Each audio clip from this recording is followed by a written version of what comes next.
Bismillahirrahmanirrahim. Assalamualaikum warahmatullahi ta'ala barakatuh. Alhamdulillah Rabbil Alamin. Wassalatu wassalamu ala asyrafil anbiya wal mursalin wa ala alihi wa sahbihi ajma'in. Alhamdulillah, with the grace, mercy and permission biiznillah of Allah subhanahu wa ta'ala, we continue our da'wah work through Positive Islamic Psychology Center and Khalifa Education Foundation through video training in terms of developing a new module helping the Ummah to face the challenges of the 21st century in terms of Islamic motivation, coaching, mentoring, counseling, heart of love, and we want to certify, inshallah, 12,000 PIP life coaches over the next 10 years throughout the world, inshallah, as we do our da'wah, as we publish our book also in Bahasa Indonesia, as we liaise with many universities in Indonesia, we would be able to reach out doing both the English language version of the book, Positive Islamic Psychology, for the English speaking world, and the Bahasa Indonesia version for Indonesia and Malaysia, inshallah. So what is important is that this transformation of the Ummah must be based on traditional Islamic learning and teaching, but modern in the sense of using psychology, not using force, not using severe method, but very loving, caring, portraying the intrinsic value of Islam of love, mercy, compassion, peace, and so on, which is intrinsic to Islam. So this is where we have to bring this idea. And I've given to you that the higher thinking in terms of love, mercy, compassion comes from higher thinking. All right, and this higher thinking comes from our roh, qalb, and heart, especially the qalb, the heart. All right, this loci of control that bring us towards the FET, Fita thinking cycle, which I have explained to you. And the lower nafs is where the amara is based from the body. So we have to bring the nafs from the physical realm to the spiritual realm using all the qualities of what we have. And this is where our model, having physical and spiritual link, and how our thoughts is linked between the FET cycle and the TF cycle.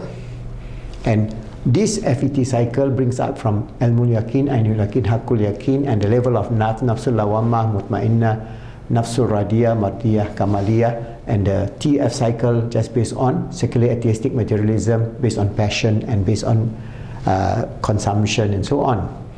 And I have explained to you that with modern science now, we have this opportunity to bring the truth of Islam even closer. So we need to produce a lot of Muslims who have knowledge. That's why Islam is not a religion based on just accepting only, but it is a religion based on faith. This deen is a deen based on faith and rational knowledge. So that's why it's very important that we Muslims must be able to integrate, to know that the spiritual world vis-a-vis the quantum world and the material world, there is an interface.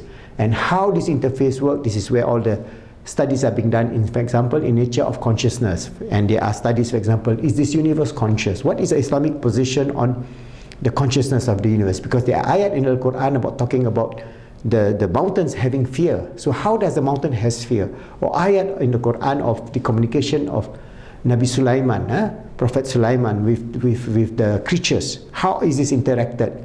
All these things are the subtle interaction which should happen in the quantum world or the subtle world, whichever, we do not know. But these are the opportunities for us to bring a greater level of knowledge based on traditional understanding. That means our great teachers, our great alim and ulama, from the revelation of which Al-Quranul Karim, which our Prophet Muhammad sallallahu alaihi wasallam, the Sahabas, the Tabi'in, Tabi'in has an understanding of the philosophical and the theological and the metaphysical identity of who we are. So we know about the material world from the Quran, we know about the subtle world from the Quran, we know about the angelic world, we know about the Sifa of Allah, where Allah tells us He is a Ghafurur Rahim, He is Ar-Rahman Ar-Rahim, and so on. So the 99 names, which is all in the Quran, and then He tells us not to delve into the essence of Allah subhanahu wa ta'ala. But this hierarchy of existence comes from His command. I mean, what is Allah's Zat and His attributes is with Him, but when He commands something to be manifested, the angelic realm, the central realm, the material realm, is all what He manifested into being. Alright?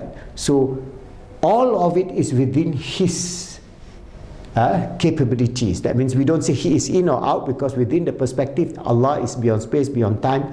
He's omniscient, He's omnipresent, He is all-powerful, all-merciful, all-knowledgeable, and so on. So those qualitative aspects, if we understand clearly that we know from the Nasut, Malakut, Jabarut, Lahut, and Hahut, Al-Hadrah, Al-Ilahiyah, Al-Khams, the 5 realms of divine presence, He is present in all realms. But He is not in or He's not out. You cannot say He is in, because if He's in, then He is manifesting in what form? Alright? Or He's out, because if He's in, then He's bounded by space and time. If He's out, He is not even in control of it. So that's why ilmu tawheed, the kalam, cosmological understanding is very important. So what is important is how then we frame our life, because Allah tells us we have the roh, we have the qalb, we have the akal, we have the body.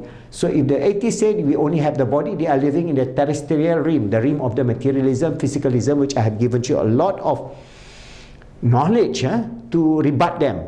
Not to curse and swear at them, but to tell them you only take one realm of your existence. But if you take your higher realms of existence in so far as you know what is the roh is close to Allah subhanahu wa ta'ala. So the roh is close to God. So you have this God consciousness in terms of your roh, in terms of your qalb, in terms of your body, or your akal, and then your body. So you are drawing your body towards this physical realm, towards the integration of the 4 levels of selfhood. This is very important, because how are you going to resolve your psychological problem? Is it by just the body and the brain only? Even the mind now, they are accepting now, the CBT is accepting mindfulness. Before that, they only accept the body and the brain and the neural system that you have in your brain, the synapses, the neurotransmitters, the hormones that's affecting your brain, ding dong, ding dong, ding dong, and then you come out this way, you come out that way. Alright? That is not effective. So for psychological challenges in life, in terms of stress, in terms of fear, in terms of worry, in terms of anxiety, depression, and all the subsets of all the psychological problems in the S.E.M.P, you cannot resolve it by the materialistic approach. You have to integrate your roh, qalb, and akal. And this is where Islam has the ability to bring about a unified, integrated Islamic healing, or Islamic integrative healing, which inshallah I'll write a book if I have the opportunity, because of my background in naturopathy and nutrition. Inshallah in future, if I have the ability, I'll bring in these ideas. But this integrative self then can live in peace with the body. That means you must have peace in your heart, peace in your roh, peace in your heart, peace in your mind. Then you have peace in the body. You cannot have peace in the body when your roh, qalb, and mind is in turmoil. So modern man is in turmoil. They are always constantly in turmoil. Turmoil of thinking whether they're going to live or die. They get fear of death. Turmoil in terms of whether they have a big car or a small car or no car. Turmoil in terms of which the latest handbag they're going to buy. Turmoil insofar as which are the finest food that they can buy and still not happy with it. So this is where they are in constant stir of always thinking about more and more and more, hoping that they can buy happiness, they can buy peacefulness, they can buy love, they can buy mercy, they can buy compassion. You can't. It's all within your ability here if you integrate your roh, your qalb, your akal, and you integrate your body towards this higher thinking. The Fita cycle I've explained you in a previous video. And you use that as a healing mechanism for yourself. That means as you face the challenges of this dunya, what is the perception or the answer from the perspective of your higher, your spirit? How are you going to tackle this from the perspective of your closeness to Allah? How you are going to relate in terms of your worship, in terms of your prayer, in terms of your dua, in terms of relying on Allah, tawakkal ala Allah, and so on. So then you have your heart to guide you. How can you infuse patience, gratitude, mercy, compassion, all the qualities of the heart? Then how you can mold your mind towards positive thinking, towards acknowledging the grandeur of Allah through knowledge. You study and look at the cosmos and you see you're just this insignificant being. Then you rely on Allah. And then you bring your body towards the feeling of fullness, the peace, the tranquility, the pleasure of life. And that is very beautiful. So Islam is not a religion that you don't smile. We smile a lot. Islam is not a religion that you just sit down and think of dying. No, we think of living. We think of contributing to this earth. We think of achieving success in this world and success in the hereafter. That's why our dua every day after our prayer, we always say, Rabbana atina fid dunya hasanah wa fil akhirati hasanah wa qina azabannar. Oh Allah, give us the goodness of this world and the goodness of the hereafter, and protect us from the torment of the hereafter. So this is where the beautiful life of Islam, understanding your level of selfhood vis-a-vis understanding the level of reality in terms of terrestrial, intermediate, celestial and infinite. This is where the realms of this, the Zat of Allah, the Sifat of Allah that fuses to us. And if you can understand this traditional Islamic metaphysics from this perspective, we have an integrated, balanced life that Allah has created for us as Muslims. We have the feeling of fullness and joy, of worship, of relying on God for all our challenges in life. And we have the feelings and the mercy of grace of Allah, where Allah tells us in many times in the Quran, La khawfun wa la hum yahzanun. You shall have no fear of your future. Don't think about the future. You shall have no fear. Wa la hum yahzanun. And you shall have no regret of the past. The past is gone. You ask for forgiveness and you are clear.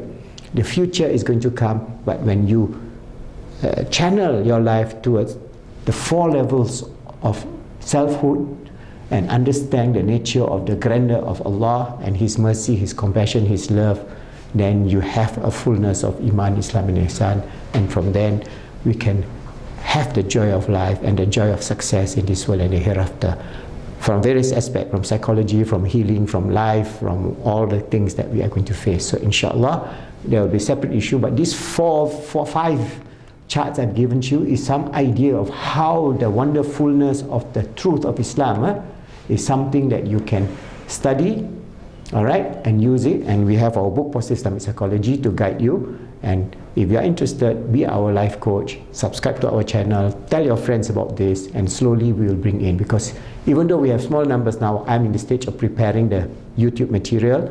I'm giving you here whatever little that I know, by the grace of Allah, from my teachers who has long gone now. So in a way, it's a record of whatever little that I have, so that inshallah we can share it with the ummah in the best of all ways, inshallah.